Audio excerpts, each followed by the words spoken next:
నమస్తే, welcome to journalist scene.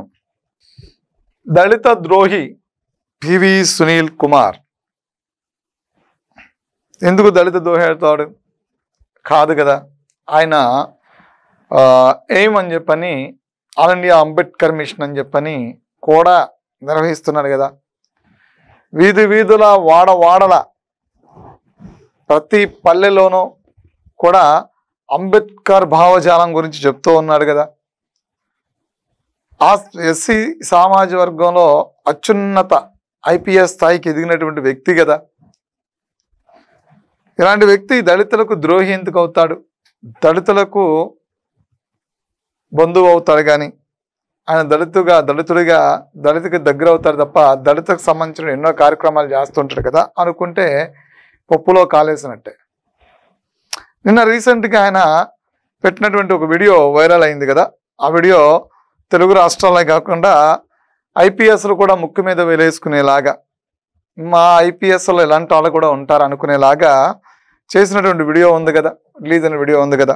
ఆ వీడియోలో ఆయన చెప్తున్నది ఏంటి అంటే, కాపులు దళితులు కలిస్తే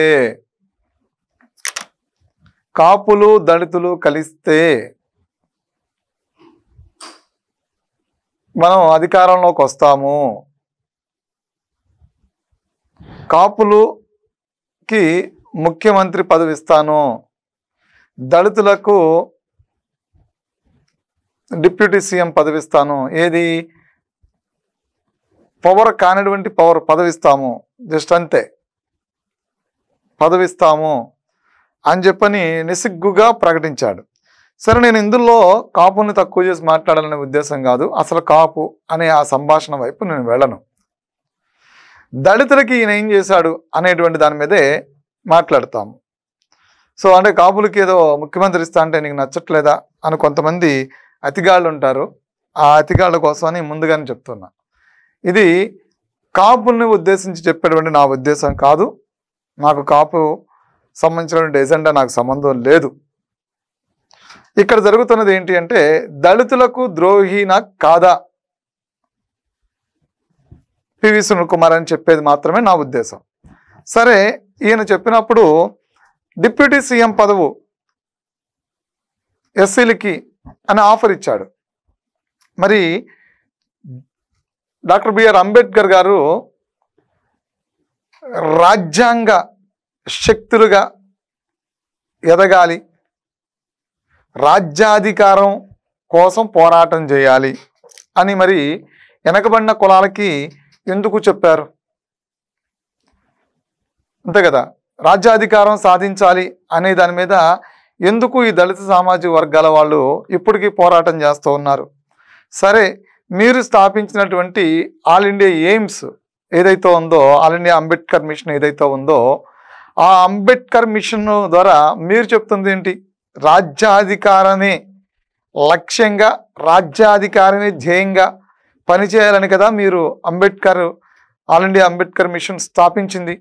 మరి ఇప్పుడు అంబేద్కర్ యొక్క స్ఫూర్తి మీలో చచ్చిపోయిందా, లేదా అసలు అంబేద్కర్ భావజాలం మీలో 0% కూడా లేదా? దళితులను అవమానించేలాగా ఎందుకు ఆ స్టేట్మెంట్ ఇచ్చారు? రాజ్యాధికారము అంటే ఇతర కులాలను కలుపుకోకుండా అగ్రవర్ణాలు అని మీరే చెప్తున్నారు కదా, అగ్రవర్ణాలు దాడులు అని మీరే కొన్ని సందర్భాల్లో చెప్తున్నారు కదా.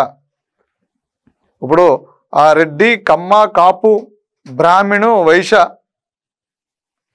వీళ్ళందరూ కూడా క్షత్రియ, వీళ్ళందరూ కూడా అగ్రవర్ణాల దాడులు దళితుల మీద అని చెప్తూ ఉన్నారు కదా. నిన్న పిఠాపురంలో జరిగిన సంఘటనలోనూ కూడా అదే చెప్పారు, కైకులులో జరిగిన సంఘటన అప్పుడు కూడా అదే చెప్పారు కదా. అగ్రవర్ణాలు అని సంబోధిస్తున్నప్పుడు అగ్రవర్ణాలకి పెద్దపీట ఎలా వేయాలనుకున్నారు? అంటే అంబేద్కర్ భావజాలం అగ్రవర్ణాల చెలల నుంచి వెనకబడినటువంటి కులాలు ఎవరైతే ఉన్నారో, ఎస్సీ, ఎస్టీ, బీసీ మైనారిటీలు, వాళ్ళు ఎవరైతే ఉన్నారో వాళ్ళు రాజ్యాధికారం దిశగా అడుగులేయాలి కాబట్టి, రాజ్యాధికారం వాళ్ళు సాధించాలి కాబట్టి, వాళ్ళ కోసం మనకిచ్చినటువంటి కాన్స్టిట్యూషన్లో ఎన్నో అవకాశాలని పొందుపరిచారు. అక్కడ ఎస్సీ సపరేట్ రిజర్వ్ కాన్స్టిట్యున్సీలు ఇచ్చారు. ఎస్సీలో ఉన్న ఎవరికైనా సరే ఓటు హక్కును కల్పించారు. అంటే అగ్రవర్ణాలను భూస్వాములను కాకుండా ప్రతి ఒక్కరికి ఓటు హక్కును కల్పించారు. మరి ఇవన్నీ అంబేద్కర్ కలల కన్నటువంటి ఇది ఇప్పుడు కాన్స్టిట్యూషన్లో చాలా ఆర్టికల్స్ మీరు చదివే ఉంటారు కదా. ఎందుకు ఇన్ని ప్రత్యేక రాయితీలు వెనకబడిన కులాలకు ఇచ్చారు అంటే అగ్రవర్ణాల చేతుల్లో బానిసలుగా ఉండొద్దనే కదా, అగ్రవర్ణాల కాళ్ళ కింద మీరు నలిగిపోవద్దనే కదా, ఊరు చివర బ్రతకొద్దనే కదా, ఊరి మధ్యలోకి వచ్చి అందరితో సమానత్వంగా బతకండనే కదా రాజ్యాంగం చెప్తోంది. మరెందుకు మీరు ఈ క్రమంలో కాపులకి మేము ఇస్తామని చెప్పినట్టు అంటే దళితులని మోసం చేస్తూ ఉన్నారా? లేదంటే దళితులు మీకే ఇంకా తక్కువగా కనిపిస్తున్నారా? అంటే ఇందులో మీ ఆ రాజకీయ ఆస్పెక్ట్ ఏంటి అంటే కాపుల్ని పవన్ కళ్యాణ్కి దూరం చేయాలనే ప్రయత్నంలో అలాంటి ఆఫర్ ఇచ్చారా? అంటే రాజకీయ ఆఫరా, పొలిటికల్ ఆఫరు? లేదంటే కనుక కాపులని తీసుకొస్తే జగన్మోహన్ రెడ్డి పార్టీని బలోపేతం చేయడానికి ఇచ్చినటువంటి ఆఫరా? ఈ ఆఫర్ని ఎలా చూడాలి అంటే ఇక్కడ దళితుల మనోభావాలు దెబ్బతినలేదా? మీరు దళిత ద్రోహిలాగా ప్రవర్తించలేదా?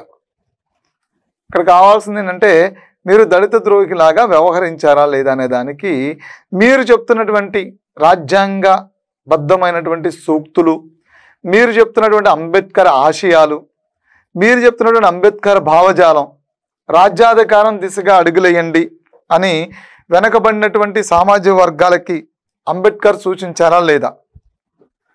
పర్సంటేజ్గా ఓట్ బ్యాంక్ని, మీ ఓట్ని మీరే మలుచుకోండి అని చెప్పారా లేదా? ప్రత్యేక ఎస్సీ కాన్స్టిట్యున్సీలు ఉన్నాయా లేదా?